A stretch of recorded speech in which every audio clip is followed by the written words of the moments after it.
जानकारी में आया है कि झांसी में हमारे विरुद्ध झांसी की श्रीमती सुदेश बेरी के द्वारा कुछ आरोप लगा करके हमारी शिकायत की गई है।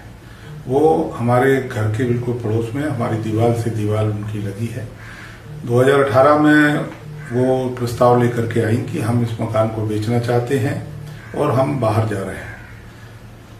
हमने बात की, तय करने के बाद 19 जनवरी 2019 में हमने उसका एग्रीमेंट करवाया और एग्रीमेंट करवाने में उनको जो पैसा तय हुआ उपलब्ध करा दिया, उनके खाते में उपलब्ध करा दिया। इसके पश्चात उसमें 2 वर्ष का टाइम दिया गया था रजिस्ट्री के लिए, और जब समय आया हमने उनसे कहा और उन्होंने भी जाकर के हमारी रजिस्ट्री भी कर दी और जो शेष अमाउंट था हमने उनके खाते में उपलब्ध कर दिया।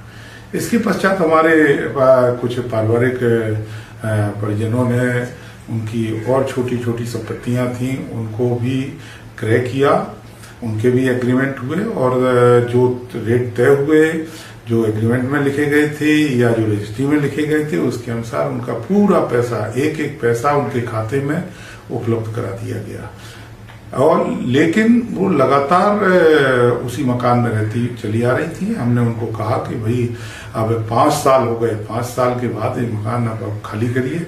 और इसी बात को लेकर के कुछ हमारे राजनीतिक मित्र इनके पीछे लग गए और उन्होंने इस शिकायत को कर दिया और खाली करने की तो बात दूसरी, शिकायत कर दी कि किसी की हमको जबरदस्ती रजिस्ट्री कराई गई थी। अगर ऐसी बात थी तो 5 साल तक क्या करते रहे? 5 साल का समय हो गया, सारी संबंध मधुर थे, हर चीज थी, लेकिन उन्होंने जिस तरीके से लोगों के सिखाने में, बहकाने में ये कार्रवाई की है, पूरी तरीके से निराधार है। हमने उनका एक एक पैसा, हमारे पास सारी रजिस्ट्री के पेपर हैं और हमने उनको प्रशासन को उपलब्ध भी करा दिए हैं। हम तो चाहते हैं कि एक किसी सीनियर ऑफिसर के द्वारा इसकी जांच होनी चाहिए और जांच होकर के जो सही हो वो होना चाहिए। ये राजनीतिक षड्यंत्र के तहत केवल हमारी छवि को खराब करने के लिए, हमें बदनाम करने के लिए इस तरीके की कार्रवाई की गई है।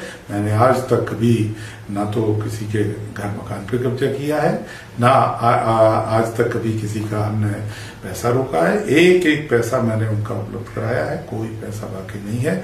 जिस तरीके से लोगों में ये बात फैला करके लोगों में प्रचार प्रसार किया जा रहा है, मैं आज पूरी तरीके से स्पष्ट कर देना चाहता हूं कि मेरा कोई लेन देन बाकी नहीं है। मैंने एक एक पैसा उनके खाते में उपलब्ध कराया है। धन्यवाद।